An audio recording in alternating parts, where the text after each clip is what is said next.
Father in heaven, thank you, Lord, for our blessings. Thank you for this beautiful day, for the sun that has come out, and the opportunity to come together in a quiet country location to study in relative peace and safety. We know not everyone in the movement, Lord, has the same freedom and safety that we have, and we thank you that we have this opportunity. I pray that you'll be with us in our conversations, in our studies, Lord, that we will become more sure of prophecy and of where we are in history and of what you want us to teach us, what we must learn, and I pray, Lord, that we'll have an equal willingness to unlearn. I pray this in Jesus' name. Amen.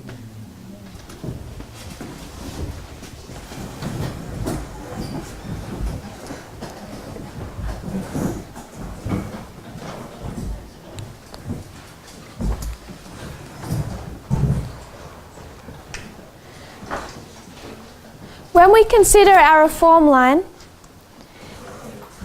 it has some similarities and some differences to that of the reform line of the Millerites. There's one particular difference that I want to highlight.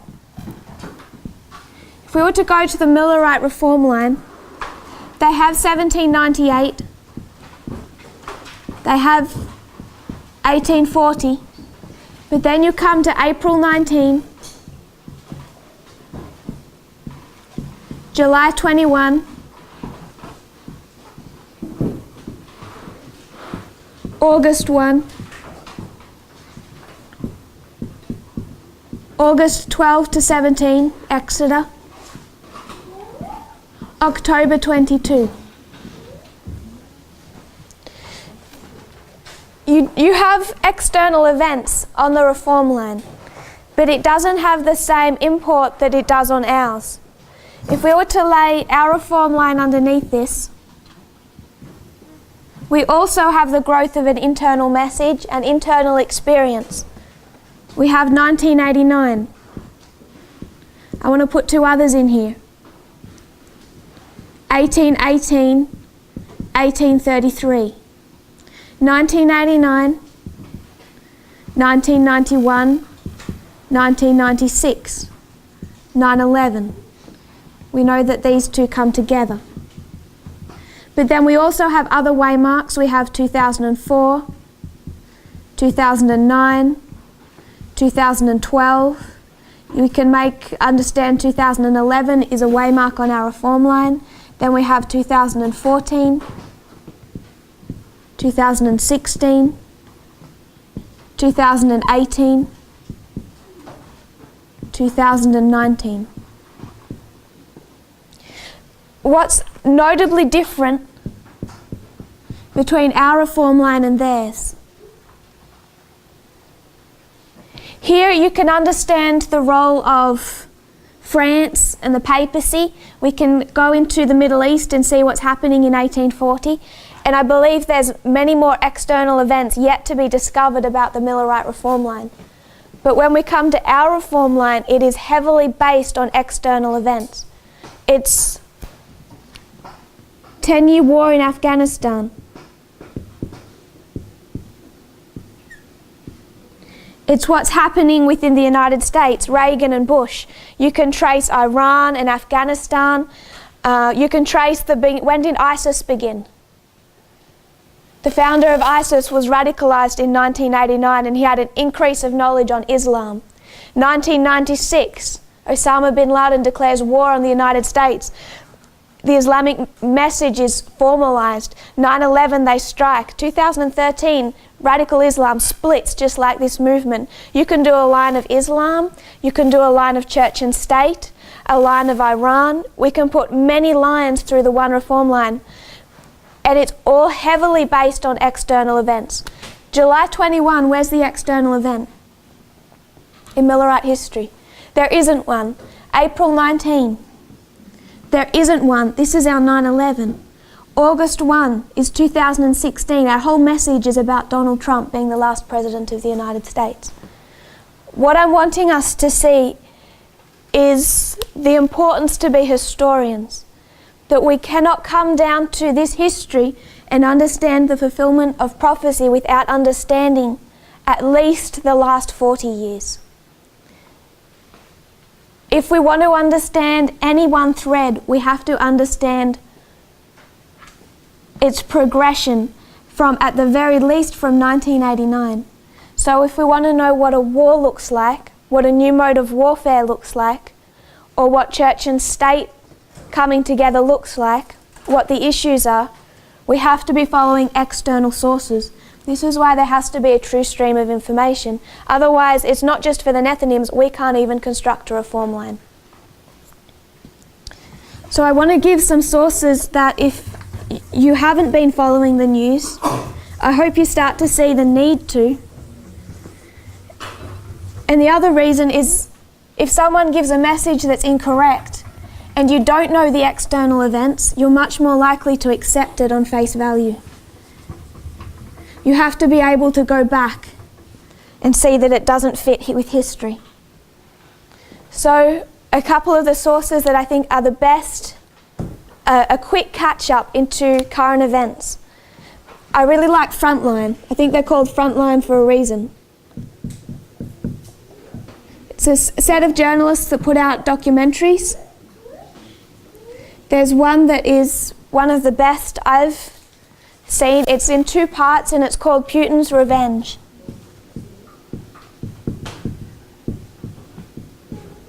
This will give you, it won't give you the full story. They skip some major parts. They skip the whole history of Medvedev, just for a start. They'd forget to even mention that he wasn't president for 4 years. But they still give a really good overall picture of Vladimir Putin, really from the time before he was ever president. And you start to see exactly why he hates Clinton. So just as an example, it's in 2 parts. I remember going somewhere and saying that Vladimir Putin wanted Trump to win because he hated Clinton. And someone attacked me over that because they said he has no reason to dislike Clinton. That person had not followed the last 30 years. They thought, why doesn't Putin like Clinton? Well, we should know why he doesn't like Clinton. And the last 30 years will tell us why he hates her and her husband. Is that on YouTube? Yes. Okay. Well, practically everything is on YouTube, I believe. There's another one I haven't watched, but I'm going to put it there because I'm sure it's good. It's not something we yet understand, but perhaps should consider. They've done a documentary on Trump's trade wars. I haven't watched it, but I do have it. Most of these I have downloaded onto my laptop, so if you have a hard drive, I can transfer them immediately, but some people want the just want to be able to record them. Another one, Trump's Showdown. This is another one. This one focuses on Vladimir Putin. This one focuses on Donald Trump. One of the best series that I've ever seen. It's in 3 parts, but each part is only 15 minutes long, and it's done by the New York Times. And I would warn you with this one, it has some swearing. If that bothers you, if that's crossing a line for you. But it's a 3-part series. Each part is about 15 minutes long, and I'll just give you the name of the first part because I don't know what the overall name was. The first part was called Meet the KGB Spies Who Invented Fake News. And what they do is they show how disinformation and conspiracy theories were used as a weapon in the Cold War. The particular one they highlight I find interesting is the whole concept that the United States created the AIDS virus. It was a Soviet invention, one that Gorbachev even admitted to and apologized for. But exactly how they have weaponized conspiracy theories. But it's in 3 parts, and it really gives a good background into how disinformation was used in the Cold War and how it's come back, because we remember Vladimir Putin is a KGB agent. This was actually his specialist field. If we think of Stalin fighting Hitler, Stalin was a paramilitary man. He organized strikes and assassinations and mobs and robbed banks. That was his training at the beginning of the time of the Soviet Union. So if Stalin used how he was trained to fight Hitler, Vladimir Putin is going to use how he was trained to fight the United States, and Vladimir Putin's training was in disinformation. Another one, I don't know the exact name, it's really just a clip. I think there's actually, I've had trouble finding it, but if you know of TED Talks, yes. If you can find the TED Talks, there's one done by a man named William Browder, or they might call him Bill Browder.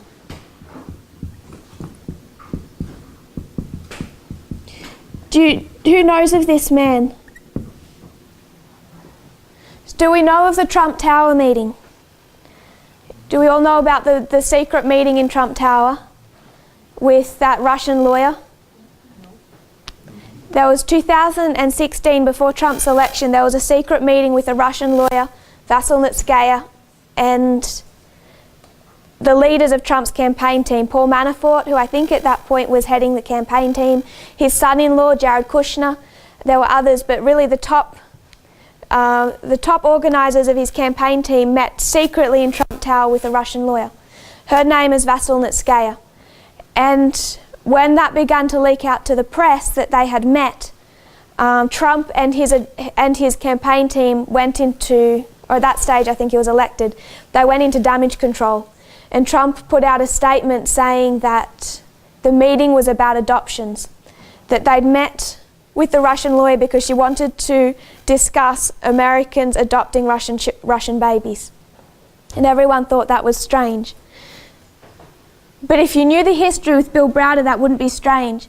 Bill Browder was, he became an investor in the, I don't understand stock market. Don't understand technology or stock market. I rely on other people to make that make sense to me.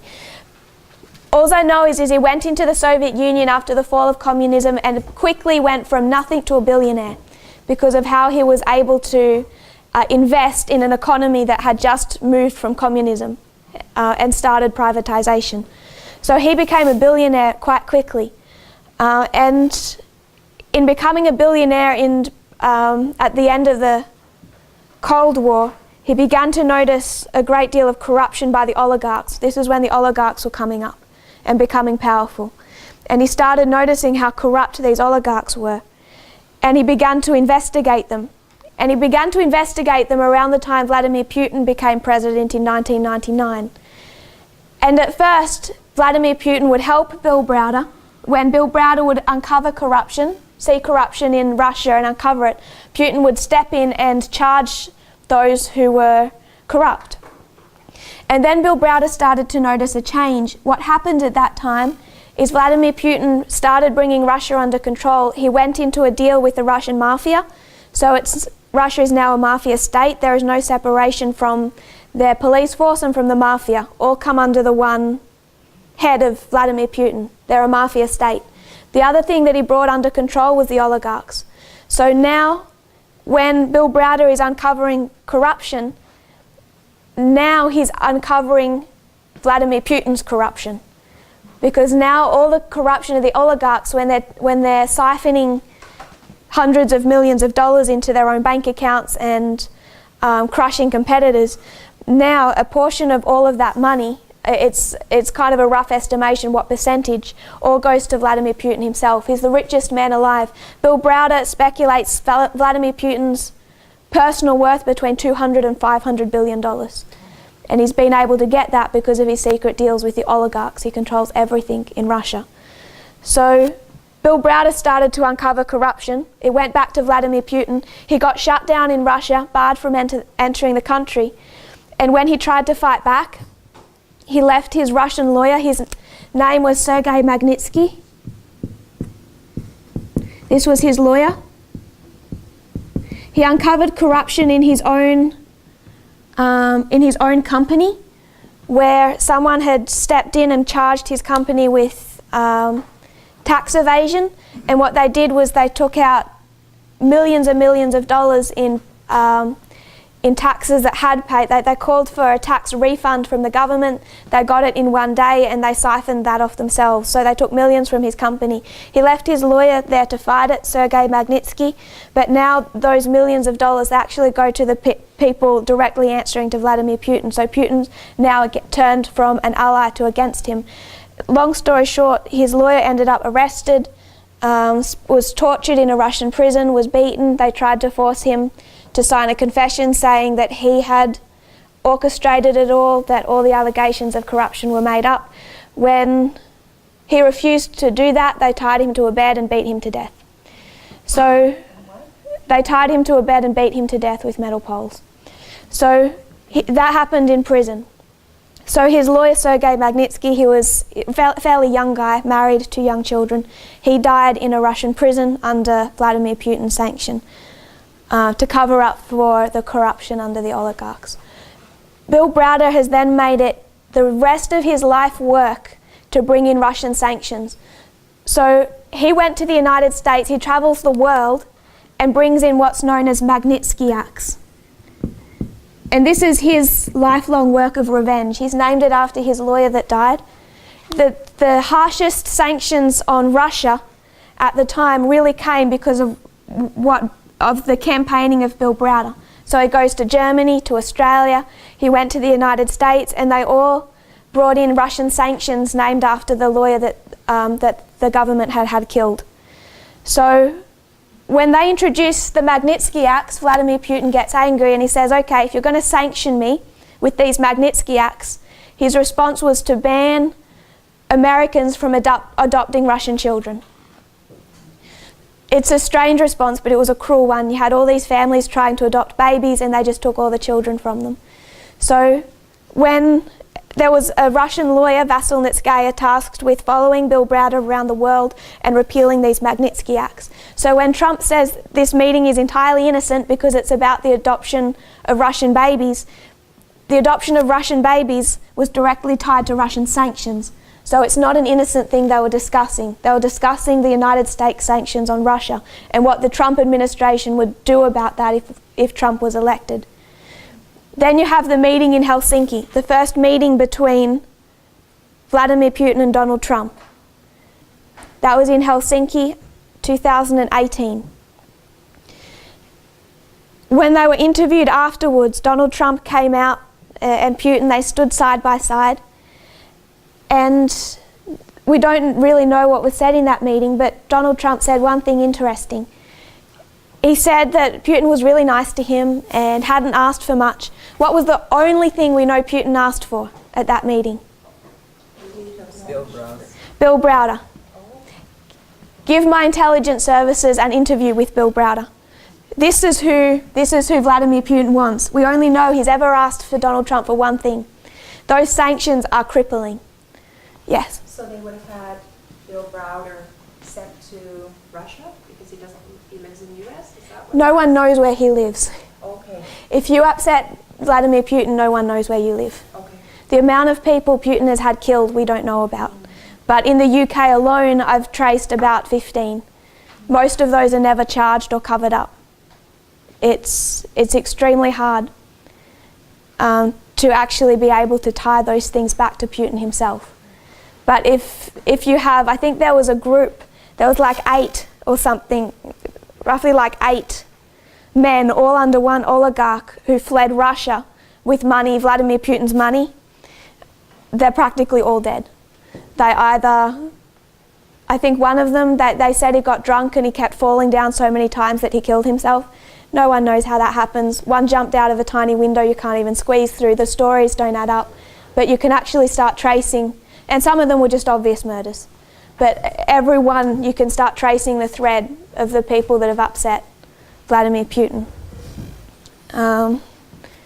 Many of them, many of them he doesn't even try and hide.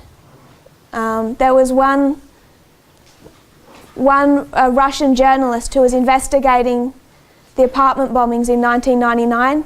She'd uncovered evidence. Everyone's kind of fairly aware that that's something that can be tied back to Vladimir Putin, that was an inside job in the KGB, and she was writing about it. She was She was shot in an elevator a couple of blocks from the Kremlin on Putin's birthday. Nice birthday present. So it's not really a secret. So no one knows where Bill Browder lives. And I think Trump would have fun trying to catch him if he wanted him. And then if we were to look up Channel 4 News, this is, I believe it's British. It's Channel 4 News that uncovered Cambridge Analytica. We haven't yet discussed them. But if you want to understand what's behind Cambridge Analytica, the best source is Channel 4. They did the secret investigation that first uncovered it, and no one has done such a good job. So there's many more out there, but if you're not sure where to start, this I think is a good starting point. And really with that, you get a lot of history. And when you're seeing it in a documentary format, it can be easier to absorb the information more quickly. And then it's something you can listen to while you're working or traveling. So am I all right to rub these out? We're okay? Okay. And people come up with other ones all the time. It's particularly hard we're really blessed in a country, and other countries, they speak English, but if you go to some countries, they don't have a lot of English-speaking news sources. And some places like Romania or France, they have trouble getting things in. And some of them actually have, I think there's some really good German sources that aren't translated into English too. But we have all these in English, which is a blessing. So we should utilize them, what we have. So that was just a little introduction. I wanted us to think about those sources. I do have most of them downloaded if you just want them on a hard drive or a stick. Also, what I quoted yesterday, George Bush's September 11, 1990 speech, Towards a New World Order, you can watch the whole speech on YouTube. And if you want to read it, it's in a written transcript online, really easy to find. That you can just go straight to YouTube for that. I also have that downloaded if you want it. Towards a New World Order.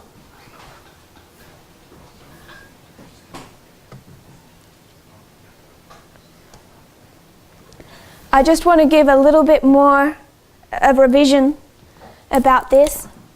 What brought us here was Acts 27, and we saw that from Cyprus, which was Panium, to Myra,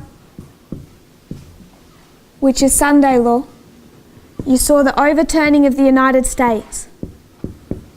It's the end of the 6th kingdom and the introduction of the 7th. And we asked why. Why does the United States, what does this fall of the United States look like? And we agreed that it had more power after the Sunday law than before, because it's the United States that compels the world to worship the beast. So if the United States is more powerful after what's happened in this history to bring this about the 7th kingdom of Bible prophecy. And the conclusion we came to that it's the fall of the United States, the fall of the King of the South that makes the United States the one world superpower. That's what makes it so powerful, but it's also is the destruction of republicanism. I think we can see 2016 that government has already ended. In one sense, republicanism fell with the election of Donald Trump, but he's still restrained. He's restrained by a war on two fronts, Western Front, Eastern Front. Both are restraining him. So 2016, you already have the end of republicanism. But there's enough of a remnant in republicanism there in their institutions to hold him back. And so you see Raffia less restrained, Panium less restrained, and it isn't until this history you see the Eastern Front. Once the Eastern Front is won, that he's completely unrestrained. And there we can most completely mark the destruction of republicanism. of the Republican horn.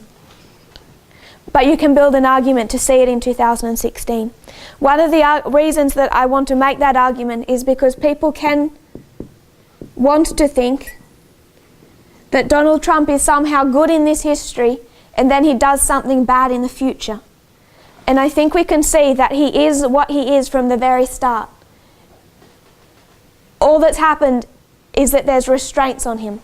So Robert Mueller is a restraint. Nancy Pelosi is a restraint. All of these things are restraining him. That his own, we mentioned Jerry Falwell.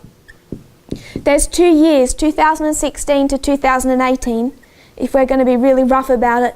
That's a 2-year investigation, the Russia investigation, Robert Mueller's investigation. We talked about Jerry Falwell. Jerry Falwell came out a couple of weeks ago and he said Donald Trump had 2 years taken from his presidency because they were restraining him. So he should serve a 6-year term, not a 4-year term. Donald Trump really liked that. He retweeted it. Everything is done on Twitter, if you haven't noticed.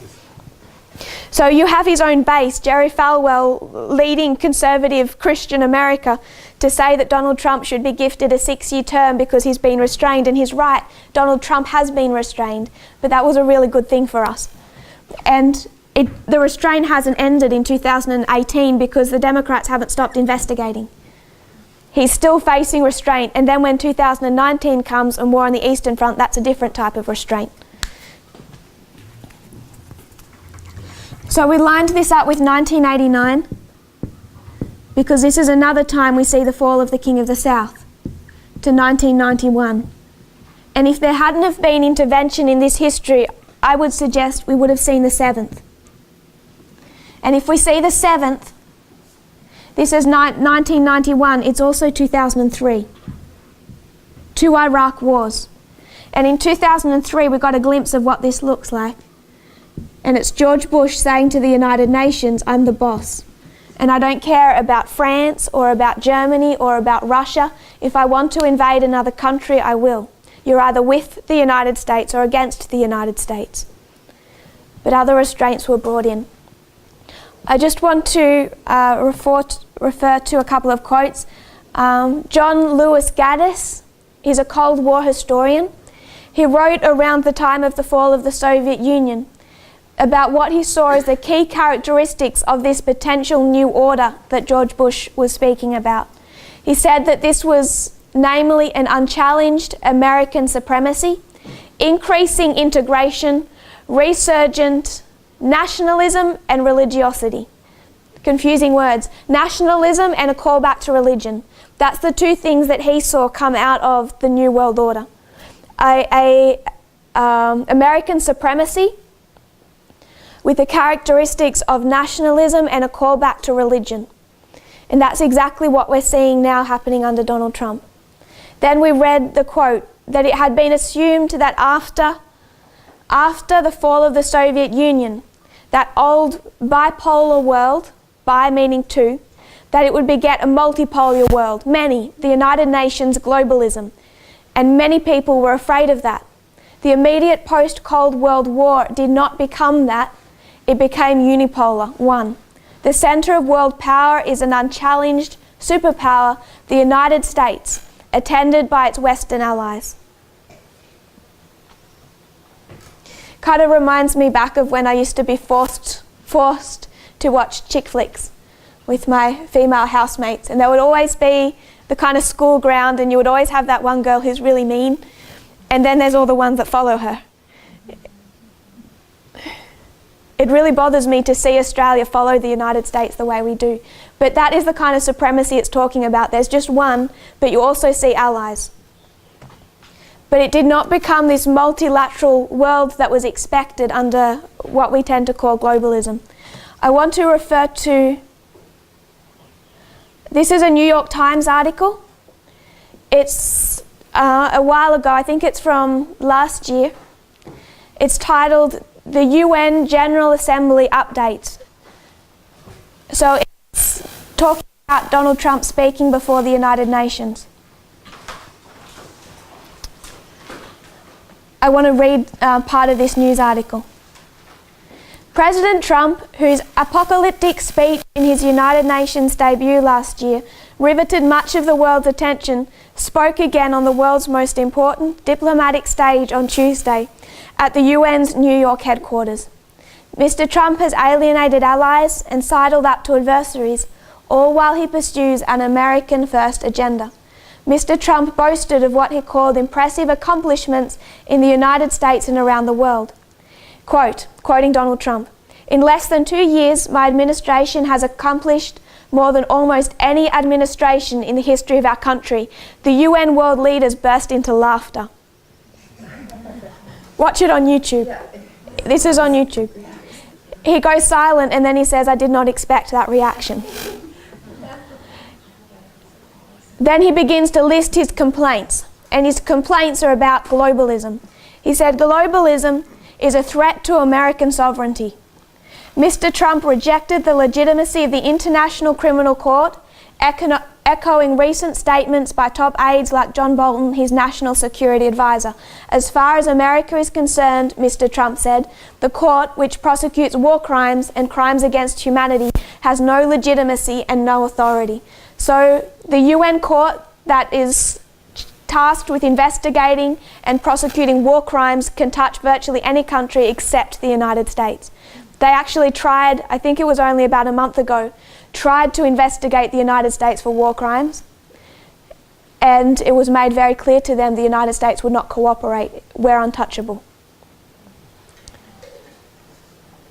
And then Donald Trump says, quote, "We reject the ideology of globalism." So all this time we've been fearing globalists, and they're the only thing that's been holding back the United States. President Emmanuel Macron of France, during his time at the podium, defended multilateralism, a policy that Mr. Trump had just rejected. Mr. Macron warned, without multilateralism, global wars would return. And they did. Iraq War, Afghanistan, they start coming back. He cautioned that nationalism always leads to defeat. He says, "I do not accept the erosion of multilateralism, and I don't accept the unraveling of our history. Our children are watching." Guterres, the United Nations Secretary General, who was first to address the General Assembly on Tuesday, called for solidarity among member nations and urged world leaders to help revitalize the global body at a time when multilateralism is, quote, "under fire." He focused his speech on a, quote, "trust deficit disorder" playing out around the world that has affected the United Nations' ability to function. What's the problem? People don't trust the United Nations because they're terrified of globalism because of conspiracy theories, and it's affected their ability to function. He also cited divisions in the Security Council. He says we must repair broken trust, we must invigorate our multilateral project, and we must uphold dignity once and for all. If we were to see, we haven't yet done World War II, we're not going to do it in any detail for time, but we understand that from 2016, there's war on what front? The Western Front. You can see that as internal American politics, but it's not just internal, it's also external. War on the Western Front is Macron still having the strength, before this happens, to say to Donald Trump, "I reject your idea of American supremacy. I'm a globalist." And that's a good thing. That's a good thing for us. As long as those Western alliances are restraining him, it gives us time.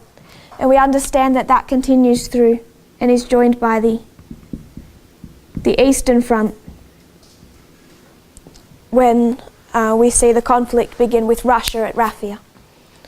So I just wanted us to see a little bit of how that's been playing out on the world stage, as far as it not being a secret thing that the conflict, even now under Donald Trump, is the exact same one that was in 1990.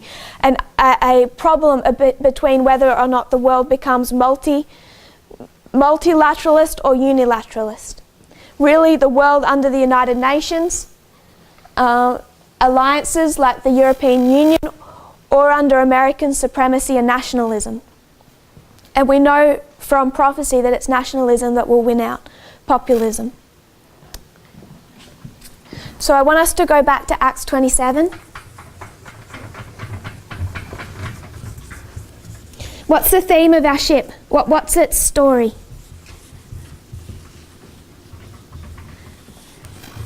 What does the ship represent? Yes. It's abiding in death, but who's abiding in death?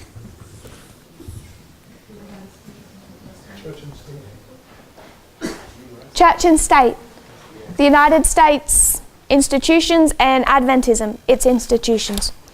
Did we at any point give the first angel's message to Reagan or George Bush?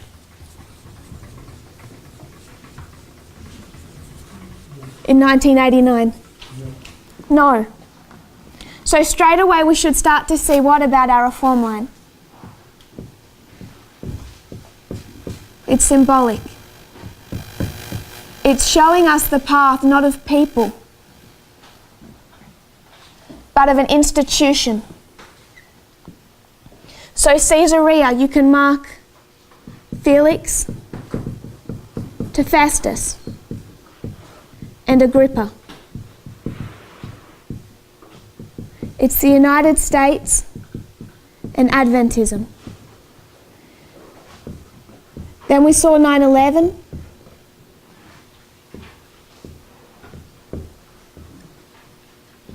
Cyprus.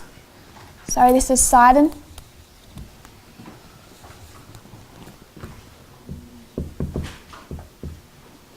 Cyprus. Myra, a city of Lycia. And between Cyprus and Myra, you have the Sea of Cilicia and Pamphylia.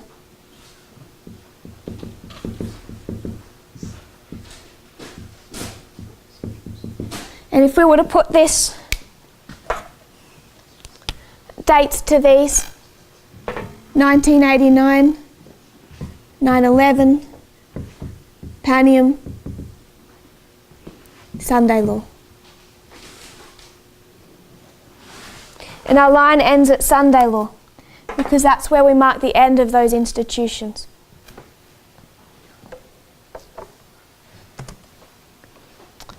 Sidon, we marked a refreshing. We could see that it was representative in Bible prophecy as the United States. At Cyprus, it meant fair. We can mark the living testimony. We could also mark two false prophets, an internal and an external. All takes us to Myra and Lycia, where we can mark bitterness and harvest. If you were to turn to Acts 27,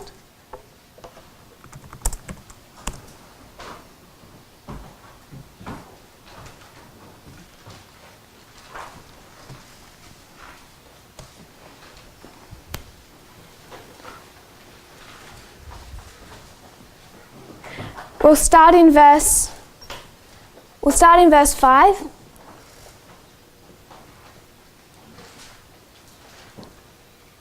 And when we had sailed over the Sea of Cilicia and Pamphylia, we came to Myra, a city of Lycia. And there the centurion found a ship of Alexandria sailing into Italy, and he put us therein. So that they're at Myra, and it's here that they change ship. And they get on a different ship. It's the ship of Alexandria. And Alexandria means protector or defender of the people.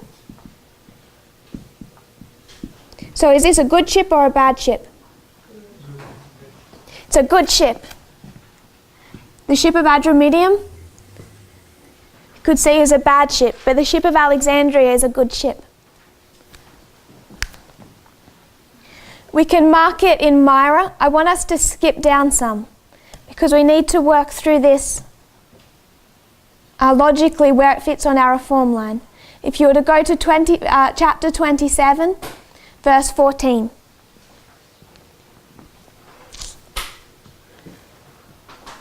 But not long after there arose against it a tempestuous wind called Euroclydon. So we know that in this history, at Myra they changed ship. We've labelled Myra and Lycia as Sunday Law. And we've marked bitterness and harvest. They've got on this new ship. They've gone on quite a journey, and it's somewhere down here.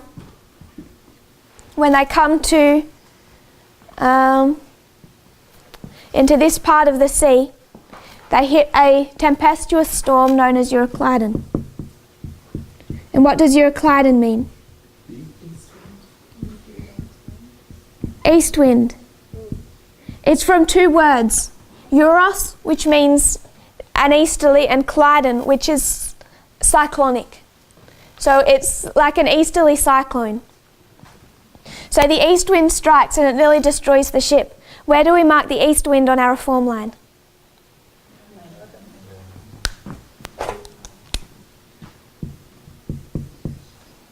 Can you see the problem? We have two choices when we come to these ships. We can see that either we have first the ship of Adramyttium and then the ship of Alexandria, one after the other. We have to decide whether or not they are one after the other. 1989 to Sunday law forward, or if they're a repeat and an enlarge. So is the ship of Alexandria following the ship of Adramyttium, or is it retelling the same story with more information? I would suggest, based on the external events, the symbols were given on the ship of Alexandria, that it's a repeat and enlarge.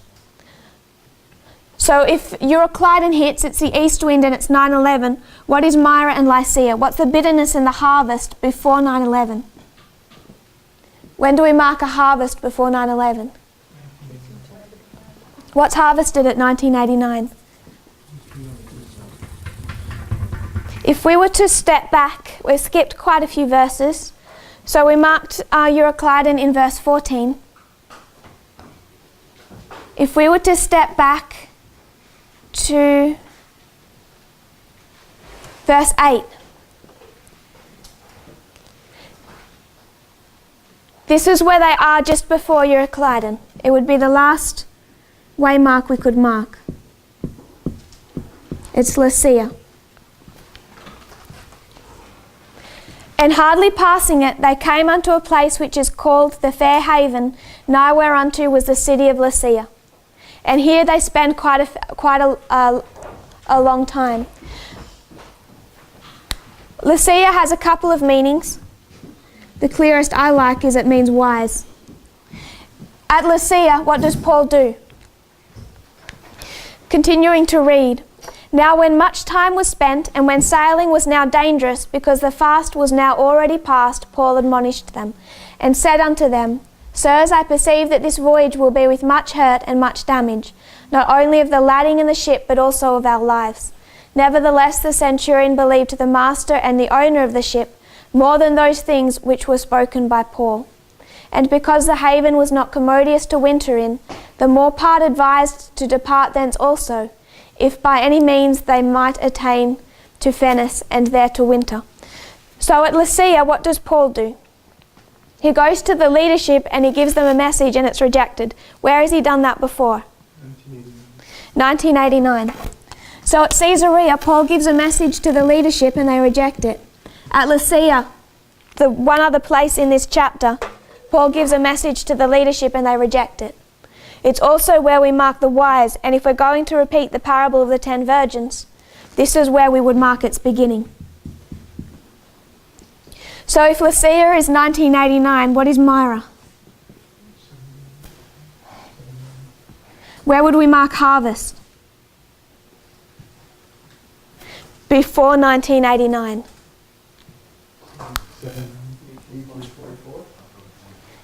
1844. What about bitterness? Where would we mark that? Disappointment? This is October 22, 1844. This was the harvest. It's why they went from thousands down to double digits. A bitter experience. Sweet in the mouth, bitter in the belly. This is the experience of October 22, 1844. So if this is a good ship, the ship of Alexandria, it's the protector or defender of the people. In the Roman world at that point in time, their bread basket was along the Nile River. So to feed the Roman Empire, they grew a lot of their grain along that Nile River.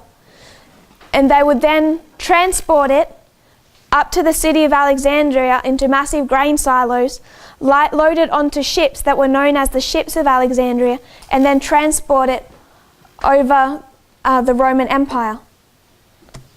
So this ship began in Alexandria, and it's there that it's loaded with wheat.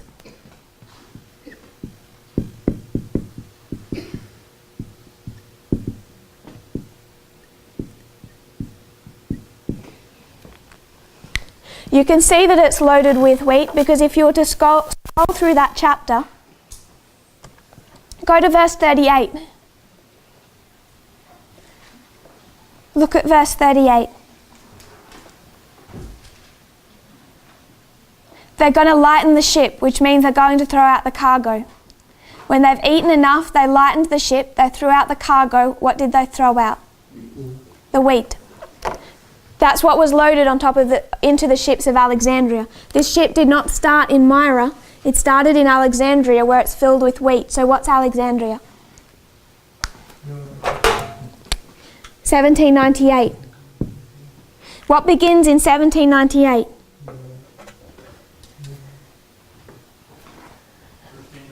What begins in 1798 that protects or defends the people? The United States? The lamb-like beast? And what else begins in 1798?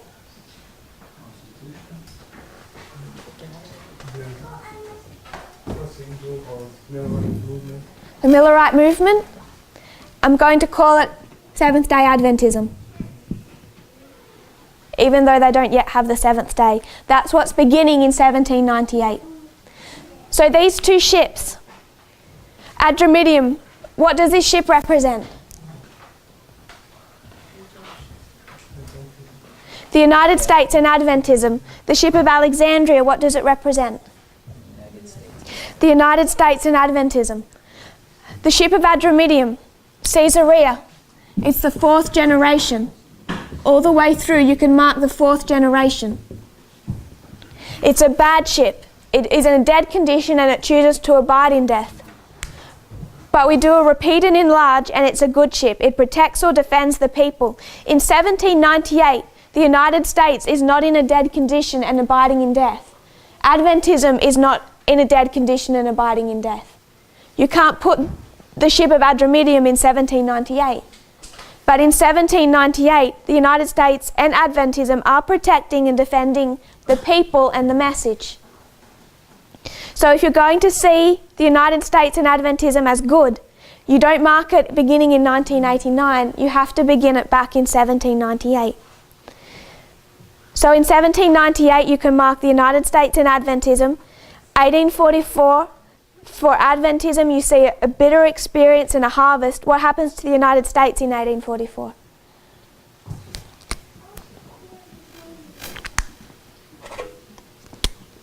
(1798) a lamb-like beast arises, and what does it have? What's lamb-like about it? 2 horns. What happens in 1844? 1 horn falls. They lose a horn, the Protestant horn. What we begin to see is that we can mark the United States and Adventism together at every single waymark. They're inseparable. So 1798, it begins at Alexandria. It's protecting, defending the people. It's defending the United States, is defending through the Constitution. That Constitution, that protection is going to last all the way up till Sunday law, just like this ship.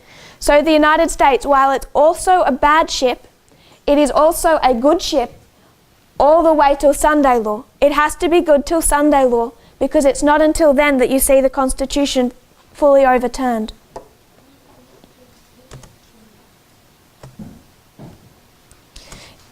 Go back to verse 6. We've skipped some verses so that we can place some waymarks, and we're going to do quite a lot more skipping, but I want to put a couple of more things in place here. So in verse 6, they find a ship of Alexandria. That's where Paul gets on board. In verse 7, it says they've sailed slowly many days and scarce come over against Cnidus. The wind not suffering us, we sailed under Crete over against Salmoni.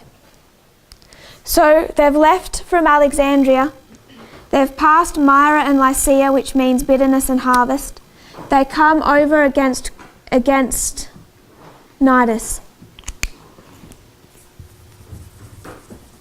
If you have a Bible and a map, does anyone have a Bible and a map with Paul's fourth journey?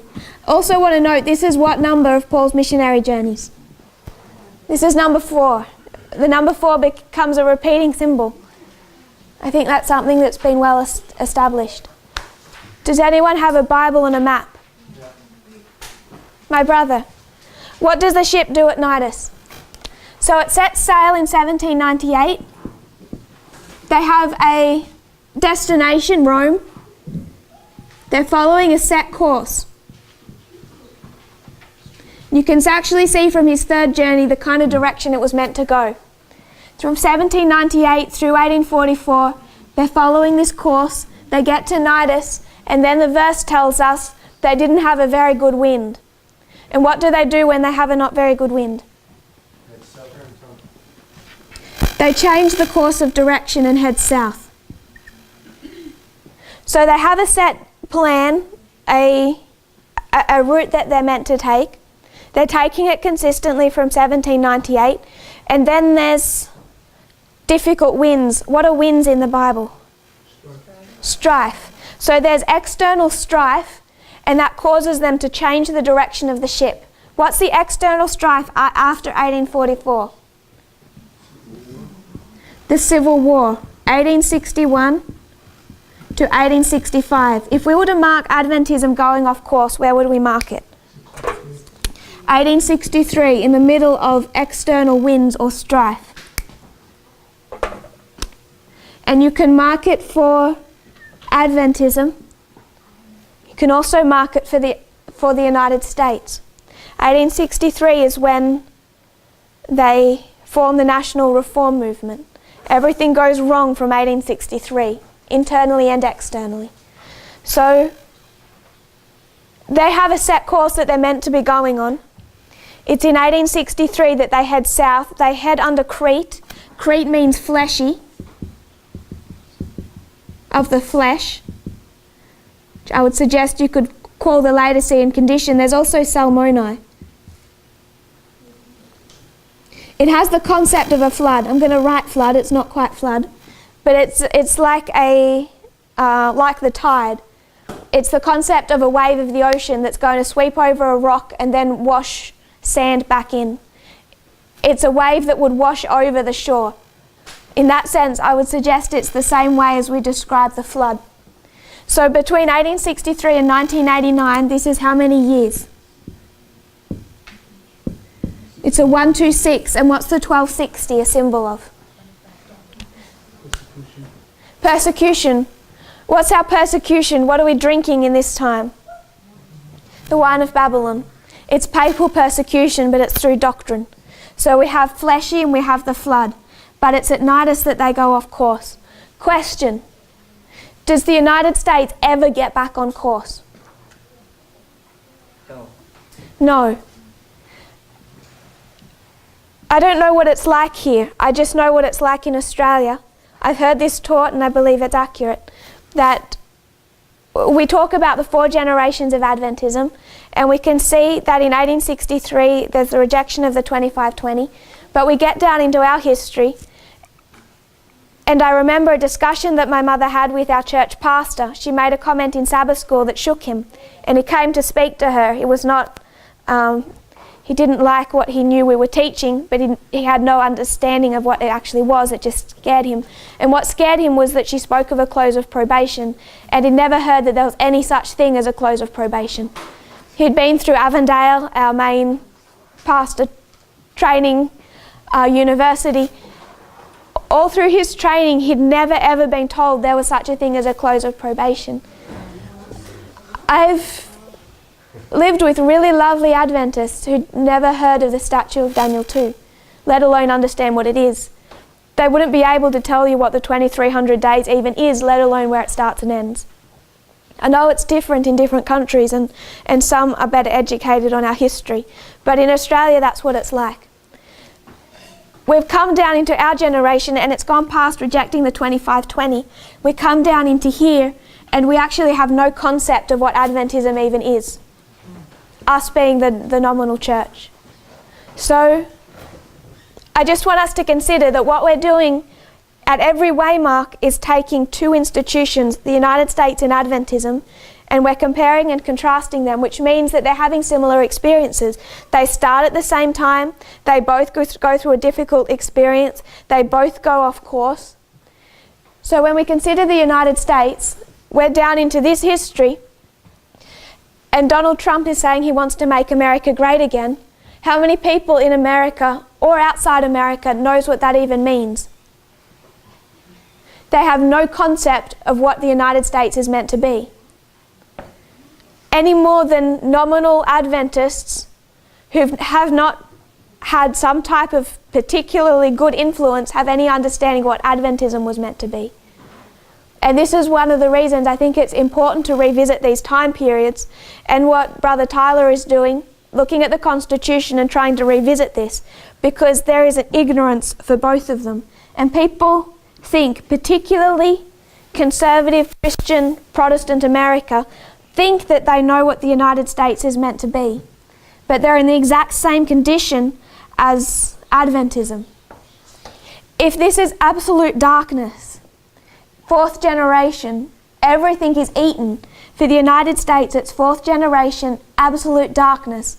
Everything is eaten. They don't even know what their Constitution means. They don't know who they're protecting. They don't even know they're meant to protect anyone. So if we're going to consider an increase of knowledge on what Adventism is meant to be, I think we also need to revisit what the United States was meant to be, which is one of the reasons that it's important, and we will revisit the history of the Civil War. So 1989, Lycia, the wise, Paul gives a message to the leadership. They reject it. Because they reject it, why do they reject it?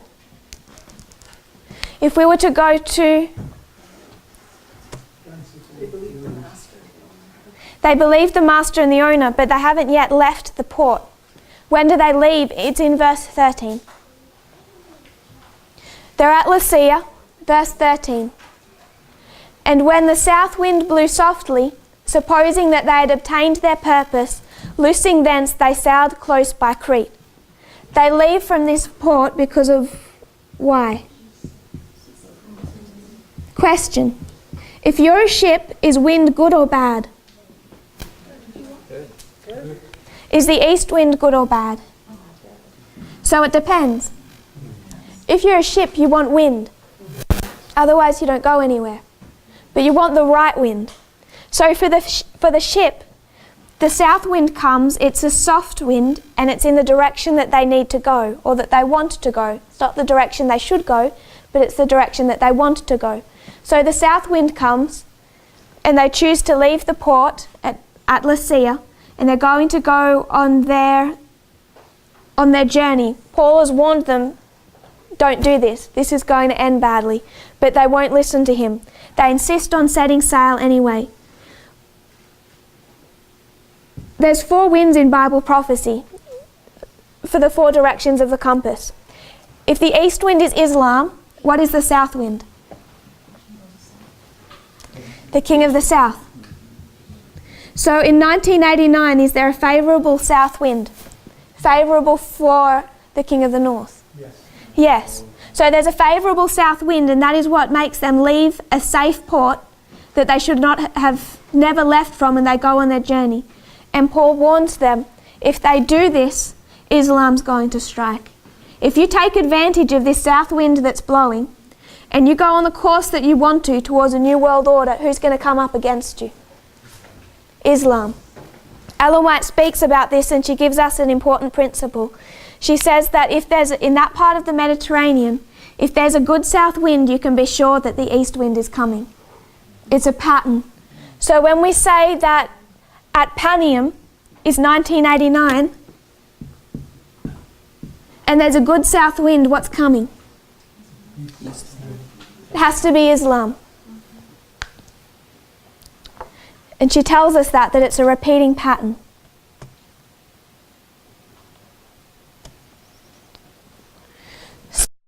This is what sets them on their journey. They come to the sea, a good south wind, set sail, then they're hit by this easterly cyclone.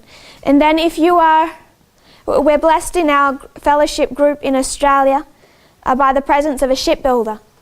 He's built his own boat that they sometimes live on. It's, I think, the only boat in Australia made entirely of wood. He's very clever with his construction. And so I'm just saying this might sound technical, but I'm relying on him. So when you hit a storm, and like the storm they would have hit, there's a problem. The shipboards underneath the hull, by the storm, begin to be pulled apart, and water starts to leak through the boards of the ship. So if we were to go down to verse, we'll read 15 to 17. And when the ship was caught and could not bear up into the wind, we let her drive. And running under a certain island, which is called Clauda, we had much work to come by the boat. And when they had taken up, they used helps, undergirding the ship, and fearing lest they should fall into the quicksands, strake sail, and so were driven. So they're hit by this cyclonic east wind. All of those boards of the ship begin to be pried apart and water begins to pour in. And the ship begins to sink. It's not sustainable. It's coming in at such a rate that they can't pump it out in time, and it begins to sink. So they did what was common back in that day, and even a couple of 100 years ago, my shipbuilder friend filled me in. It was still a common practice. You would go to the front of the ship, if we're looking at the front of it, and you would have two teams of men. And what they're going to do is they're going to each take an end of a rope, and they're going to throw the middle part of this very long rope over the front of the ship. They're going to let it come up underneath the ship, and then they're going to, like a tug of war, but coming together. So the rope's underneath the ship, they're both holding an end, and then they start to pull together to wrap this rope around the hull of the boat.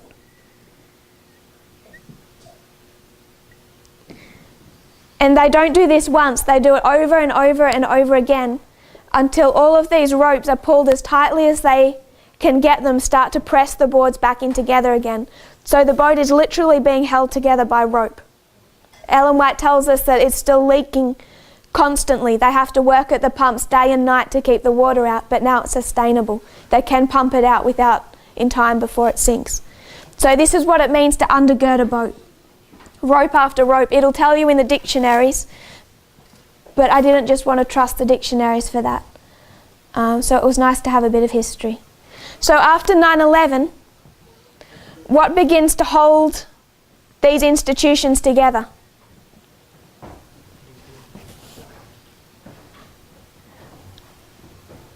What purpose do they have? Protect the sinking. To stop the ship from sinking? What purpose does the ship have? To protect and defend the people. What's the point of having the United States and Adventism? This begins to sound really arrogant. But what is the point of Adventism without this movement? It's a glorious land, and God protects the glorious land for the sake of His people. And His people being in the glorious land helps protect the land. What point is the glorious land without God's people? I'm not talking about Adventism, I'm talking about this movement. Because if this movement didn't exist, there's no hope for a Levite or an Ethanim. I'm not talking about us like we're something special, I'm talking about the message that's been introduced. That's what's going to save them. And what is our message? This is rope after rope after rope that's holding this boat together, and after 9/11 it's line upon line upon line. This is the purpose, this is the only reason we still need the United States and Adventism. This is why we have it all up until Sunday law. It's designed to protect this message, because without this message, there's no hope for anyone else. This is the message that's supposed to reach the world. So it's line upon line upon line that holds this boat together for as long as it needs to function. And it holds, how long does it hold the boat together? All the way up until shipwreck. And then what happens at shipwreck? It all breaks apart, and you have Paul and you have those he's converted do what? They go to the world with the gospel. They go to the island. Paul needs this ship held together until they can get to that island. It's not about us, it's all about Malta. You're also going to kill them at one point. Yes, That's an important point. but it's the centurion that stops them. Yes. So, Paul needs this ship, but it's not just about keeping ourselves safe. The reason that the United States, we need these institutions is because we have a destination and a work to do. That destination, that work is reaching the island of Malta. They are the third group. They are the world. So the reason we need this ship is all it needs to do is scrape through and get us to here. And shipwreck is Sunday law. This is when they go to the island. God could not let the United States completely fall apart at 9/11 because we're not yet ready to go to the world. It has to scrape through that far. You mean the ship does go through? To Sunday law. I'm being a little another thing about the ship going through. Depends what you call going through. I think it's in pieces by then. So we've traced 9/11 to Sunday law. I want to just place a couple of waymarks in between. So you can see on this ship, it's about the United States and Adventism. But you can also begin to see three groups of people, and we'll discuss them. First of all, you have Paul. And then we'll go to verse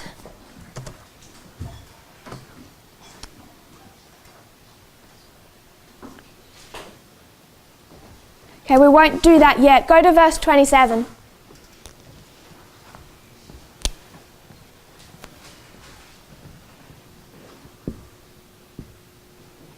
This is 27, a doubling.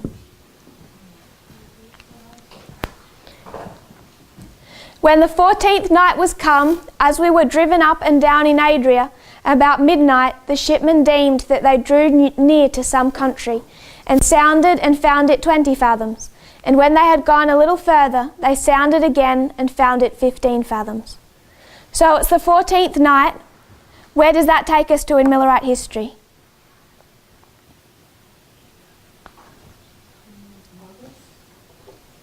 August? What night in August? What day? What day does Samuel Snow arrive with the Midnight Cry message? It starts on the 12th, he gets there late.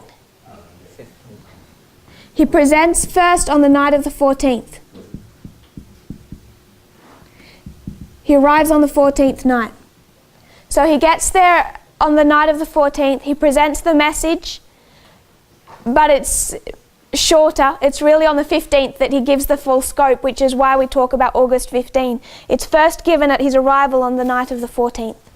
So our first symbol we have in verse 27, it's the 14th night, that's Exeter. As we were driven up and down in Adria, Adria by the way means darkness, about midnight. Our second symbol, this is midnight.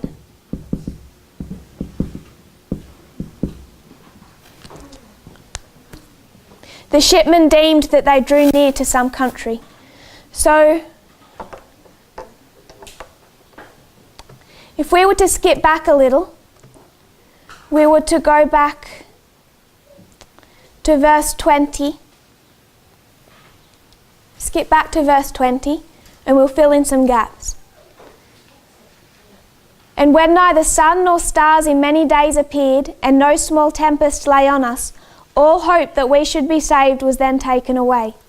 But after long abstinence, Paul stood forth in the midst of them, and said, Sirs, ye should have hearkened unto me, and not have loosed from Crete, and to have gained this harm and loss. So what does Paul give? Paul gives a message.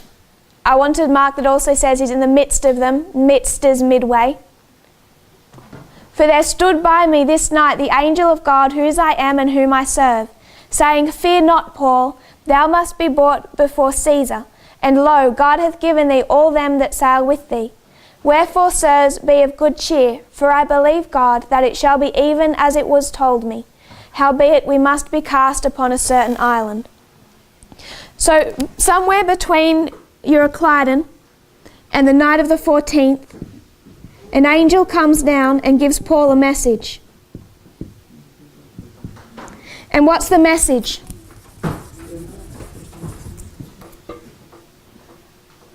What does he say to them is going to happen?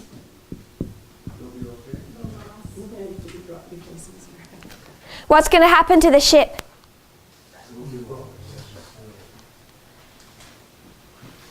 Howbeit we must be cast upon a certain island. So what message is this? He's told them that there's going to be a shipwreck. So 9/11, everything goes wrong. They undergird the ship line upon line. Then an angel comes down, gives Paul a message that this is going to happen. They've had an increase of knowledge. Paul has had an increase of knowledge. An angel has come down. It's midway. If this is August 14, what is this? July 21. The message is already given. They already know they're going to be shipwrecked. What don't they have? They don't have full clarity. It hasn't been formalised. It's the same repeating pattern. Euroclydon, a message is unsealed. 9/11, there's a swelling, an increase of knowledge, and a formalisation before a test. Can we see that? This is our repeating pattern that we said repeats in every dispensation. So if we were to go to verse 28, and I'll do this quickly, I don't want to cut this thought halfway, but we need to finish. And sounded and found it 20 fathoms, and when they had gone a little further, they sounded again and found it 15 fathoms. If you were to convert that into inches, 20 fathoms is how many inches? 1,440. 15 fathoms is how many inches? 1080. What have they done? Literally what they've done is they've dropped a line down the side of the boat and they've calculated the distance between the ship and the seafloor. And then they've given a certain calculated amount of time and then they've repeated it. So they can see there's a difference of 5 fathoms in a set period of time. What they're calculating is the distance. They want to calculate the distance between here and here. If we were to combine these numbers, it's the 2520. You can get that from the number itself, that this formalisation comes with a characteristic of time, and didn't we say that? It's a characteristic of the formalisation of a message. But what we can also see is that that's what they're actually doing literally in that history, is calculating how long they had before the ship was going to be destroyed. And then they drop anchor. So question, what waymarks are these? If Sunday law is a shut door for the ship, what is it for the ship? Close of probation. And between 9/11 and Sunday law, this becomes Concord and Exeter. But everything about this waymark is the midnight cry. That's what gives us this waymark. So what waymark is this? Raphia? Panium. What waymark is this? Can you see what we've just done? We've made Panium a midnight cry. If you kneel with me, we'll close in prayer and then we'll come back and discuss that.